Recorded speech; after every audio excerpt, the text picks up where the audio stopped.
Hello everyone, मेरा नाम है विद्या जोशी। आपका बहुत बहुत स्वागत है मेरे इस यूट्यूब चैनल पे जिसका नाम है विदीक्षा एजुकेयर। आज इस वीडियो में हम लोग देखेंगे आईएएस और आईपीएस में क्या अंतर है, दोनों में क्या फर्क है, कौन है किससे कितना पावरफुल। तो वीडियो में हमारे साथ एंड तक बने रहिए और आपने अब तक चैनल को सब्सक्राइब नहीं किया है तो सब्सक्राइब कर लीजिए और बेल आइकन को प्रेस करना ना भूलिए। तो चलिए हम लोग जानते हैं, आज इस वीडियो में हम लोग देखेंगे आईएएस और आईपीएस का फुल फॉर्म क्या है, दोनों का मुख्य काम क्या होता है, दोनों का सिलेक्शन प्रोसेस क्या है, दोनों किस पद पे काम करते हैं, यूनिफॉर्म और पावर में क्या फर्क है और सैलरी में कितना फर्क है और आखिर में कौन है किससे बेहतर। तो चलिए स्टार्ट करते हैं कि इनका जो सिलेक्शन प्रोसेस है, जो हमारे वर्ल्ड के मोस्ट डिफिकल्ट एग्जाम में से एक एग्जाम है हमारा यूपीएससी का एग्जाम, उसके थ्रू आईपीएस और आईएएस का सिलेक्शन किया जाता है। आईपीएस का फुल फॉर्म है इंडियन पुलिस सर्विस और आईएएस का फुल फॉर्म है इंडियन एडमिनिस्ट्रेटिव सर्विस। ठीक है, अगर कोई कैंडिडेट टॉप 100 के रैंक तक आता है तो उसके आईएएस बनने के चांसेस ज्यादा होते हैं।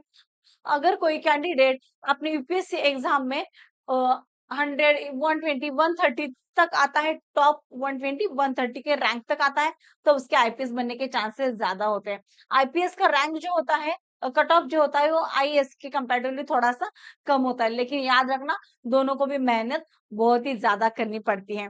अब आईएएस जो है वो हमारे देश के प्रशासन को संभालता है, आईपीएस जो है वो देश की सुरक्षा व्यवस्था, कानून व्यवस्था को हमारे संभालते हैं।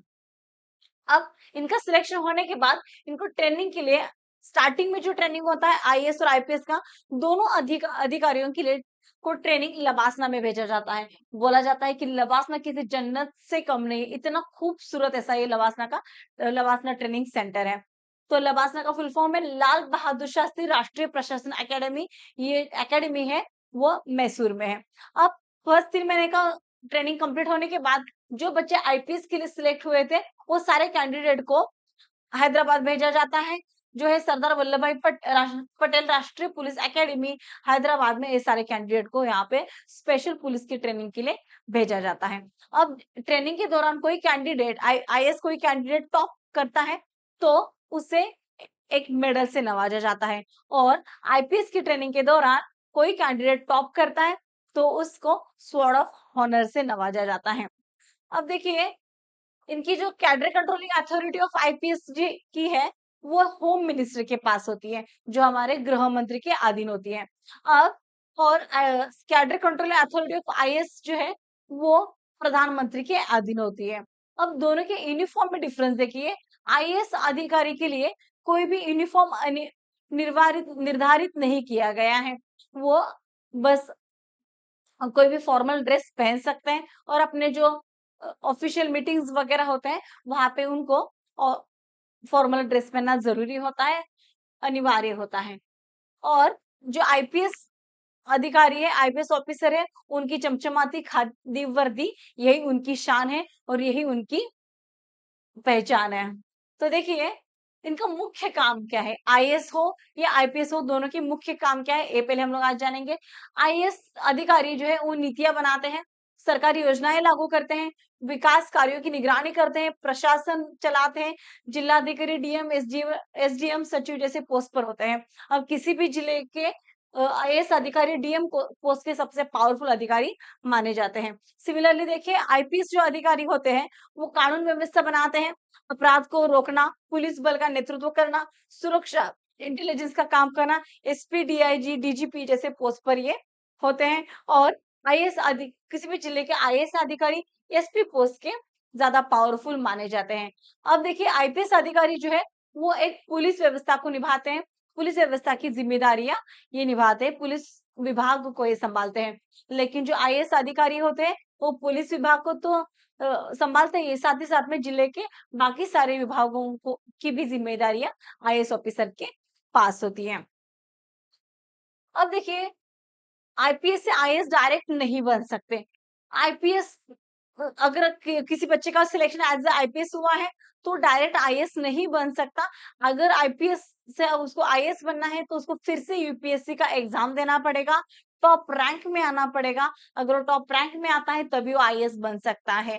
ठीक है, क्योंकि आईपीएस और आईएएस दोनों भी जो सिस्टम है वो अलग-अलग है, दोनों भी पोस्ट अलग-अलग है। अब आईपीएस का पोस्ट क्या देखिए क्या होता है, आईपीएस का जो प्रमोशन सिस्टम है वो है एसपी, डीआईजी, आईजी, एडीजी और डीजीपी। और आईएएस का जो प्रमोशन सिस्टम है SDM, DM, divisional commissioner, principal secretary, ऐसे इनके प्रमोशन सिस्टम है। अब एक बात कि कोई भी आईपीएस अधिकारी आईएएस अधिकारी से ऑफिशियल मीटिंग पे जब मिलते हैं तब आईएएस आईपीएस अधिकारी को आईएएस अधिकारी को आईपीएस अधिकारी को आईएएस अधिकारी को सैल्यूट करना बाध्य होता है। लेकिन अगर उसने फुल यूनिफॉर्म नहीं पहना है तब ये बाध्य नहीं होता। ये उनका सबसे बड़ा प्रोटोकॉल है। इसलिए हम लोग ज्यादातर मीटिंग्स में देखते हैं आईपीएस अधिकारी अपना कैप उतारते हैं। ठीक है? अब देखिए सबसे लास्ट में इसका देखेंगे इसका सैलरी सिस्टम क्या है। आईपीएस अधिकारी का सैलरी सिस्टम क्या है, आईएएस अधिकारी का सैलरी सिस्टम क्या है, उनको किस तरीके की फैसिलिटीज अवेलेबल होती है। तो देखिए आईएएस अधिकारी का जो सैलरी है उसका बेसिक सैलरी है 56,100 रुपीज से लेके 2,50,000 तक इनका आईपीएस आईएएस का सैलरी होता है। और सैलरी ऑफ आईपीएस जो है वो सेम है, मतलब दोनों का भी जो स्टार्टिंग सैलरी है वो सेम ही है, 56,100 रुपीज से लेके रुपीज 2,25,000 तक आईपीएस अधिकारी के लिए सैलरी मिलती है। और साथ ही साथ उनको घर, गाड़ी, बंगला, medical facility, travelling allowances, gardener, हर चीज उनको मिलती है। हर चीज की उनको फैसिलिटीज यहाँ पे मिलती है। तो देखिए आईपीएस हो या आईएएस हो, दोनों भी बहुत ही ज्यादा पावरफुल पोस्ट है। जैसे मान लो कि हमारे गाड़ी के दो पहिए हैं, हमारे साइकिल के दो पहिए हैं, आईपीएस और आईएएस दोनों ही हमारे जिले को बनाते हैं या हमारे देश की जो व्यवस्था है उसको संभालते हैं। आई होप कि आपको वीडियो अच्छा लगा होगा और काफी इंफॉर्मेटिव लगा होगा। ऐसे मोर इंफॉर्मेटिव वीडियोस के लिए लाइक करें और चैनल को सब्सक्राइब करना